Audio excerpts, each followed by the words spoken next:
आज मैं आपके साथ अफ़गानी ऑमलेट की रेसिपी अपने स्टाइल में बनाना सिखाऊंगी। बहुत ही आसान है, झटपट में बन जाती है। ब्रेकफास्ट में सबको पराठों के साथ सर्व करके दें, उनको बहुत ज़्यादा पसंद आएगी। बहुत ही सिंपल वे में घर की ही मौजूद चीज़ें इस्तेमाल करेंगे।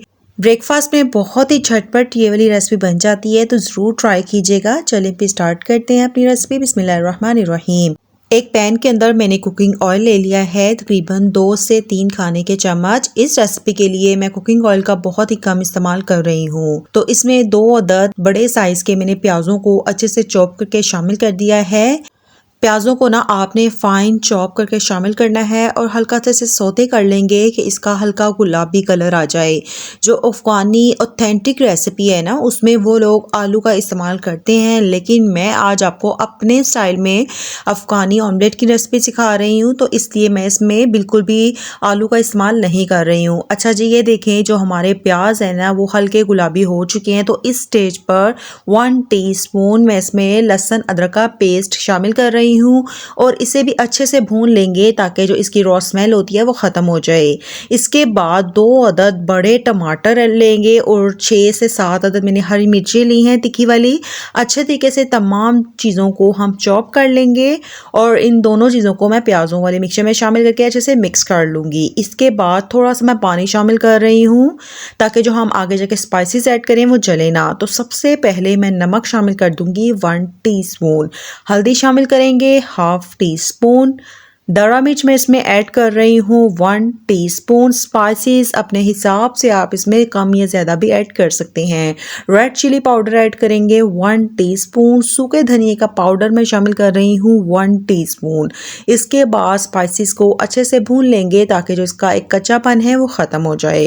रेसिपी पसंद आए तो प्लीज़ लाइक और शेयर ज़रूर कीजिएगा। चैनल पे न्यू हैं तो सब्सक्राइब करना तो बिल्कुल ना भूलिएगा। ये देखिए मसालों की अच्छे से भुनाई हो चुकी है, तो इसके बाद मैं कसूरी मेथी ऐड कर रही हूँ 1 टीस्पून। इससे बहुत ही अच्छी सी खुशबू आती है, तो आपने कसूरी मेथी ज़रूर शामिल करनी है। अच्छे से मिक्स करेंगे। इसके बाद आपने ना तमाम मसाले को अच्छे तरीके से ना स्प्रेड कर देना है तमाम पैन पर। अब हम अंडे शामिल करेंगे। मैं 4 अदद अंडों का इस्तेमाल कर रही हूँ। अंडे आपने ना एक एक करके शामिल करने हैं ताकि कोई अंडा ख़राब हो तो जो आपकी रेसिपी है ना वो वेस्ट ना हो। तो एक एक करके मैं अंडे शामिल कर दूंगी। इसके बाद आपने ना तमाम अंडों पर थोड़ा थोड़ा सा नमक और काली मिर्च को ना स्प्रिंकल कर देना है। इससे जो अंडे हैं ना वो खाने में आपको टेस्टलेस नहीं लगेंगे। तो इसके बाद अब हम इसे ढक देंगे तकरीबन 15 मिनट के लिए लो फ्लेम पर। 15 मिनट के बाद माशाल्लाह से हमारा जो अफ़गानी ऑमलेट है बहुत ही ज़बरदस्त किस्म का तैयार हो चुका है। लास्ट पर मैं थोड़ा सा हरा धनिया शामिल कर रही हूँ। अगर आप मज़ीद तीखा पसंद करते हैं तो आप इसमें ग्रीन चिली का भी इस्तेमाल कर सकते हैं। इस अफ़गानी ऑमलेट का जो कॉम्बिनेशन है ना वो बन पराठा के साथ बहुत ही अच्छा लगता है। अगर आपको बन पराठा की रेसिपी चाहिए तो प्लीज़ कमेंट कीजिएगा, मैं आपको बन पराठा भी बनाना सिखा दूंगी। तो ये देखें ज़बरदस्त किस्म का जो हमारा ऑमलेट है वो बन चुका है। ज़रूर ट्राई कीजिएगा और मुझे फीडबैक देना तो बिल्कुल ना भूलिएगा। रेसिपी पसंद आई हो तो प्लीज़ लाइक और शेयर ज़रूर कीजिएगा। चैनल पे न्यू है तो सब्सक्राइब करना तो बिल्कुल ना भूलिएगा। मिलते हैं किसी नई सी रेसिपी के साथ, तब तक अपना बहुत ख्याल रखिएगा। अल्लाह हाफिज़।